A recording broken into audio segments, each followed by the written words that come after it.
His first flight. Liam O'Flaherty. The young seagull was alone on his ledge. His two brothers and his sister had already flown away the day before. He had been afraid to fly with them. When he had run forward to the brink of the ledge, he became afraid. The great expanse of the sea stretched down beneath, and it was miles down. He felt certain that his wings would never support him. So he bent his head and ran away back to the little hole where he slept at night. His father and mother had come around calling to him shrilly. But for the life of him he could not move. That was 24 hours ago. Since then nobody had come near him. The day before, he had watched his parents flying about with his brothers and sister. They were teaching them the art of flight and how to dive for fish. He had seen his older brother catch his first herring, while his parents circled around proudly. The sun was now ascending the sky, blazing warmly on his ledge that faced the south. He felt the heat because he had not eaten since the previous nightfall. Now there was not a single scrap of food left in the straw nest. His little gray body trotted back and forth on the ledge. He was trying to find some means of reaching his parents without having to fly. But on each side of him the ledge ended in a sheer fall, with the sea beneath. He could surely reach them without flying if he could only move northwards along the cliff. But then on what could he walk? There was no ledge, and he was not a fly. He stepped slowly out to the brink of the ledge. He stood on one leg with the other leg hidden under his wing.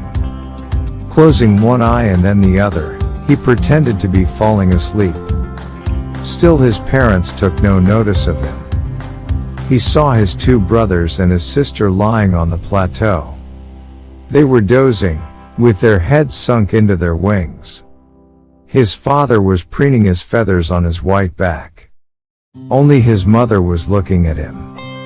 She was standing on a little high hump on the plateau, eating a piece of fish. The sight of the food maddened him.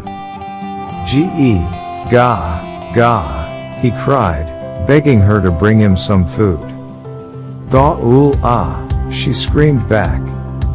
He kept calling, and after a minute or so, he uttered a joyful scream.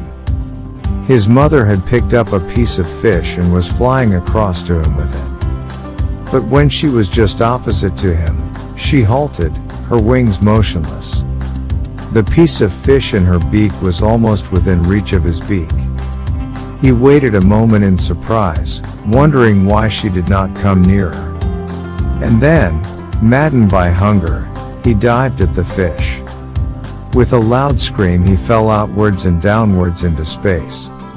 Then terror seized him and his heart stood still. But it only lasted a moment. The next moment he felt his wings spread outwards. The wind rushed against his breast feathers, then under the stomach and against his wings. He could feel the tips of his wings cutting through the air.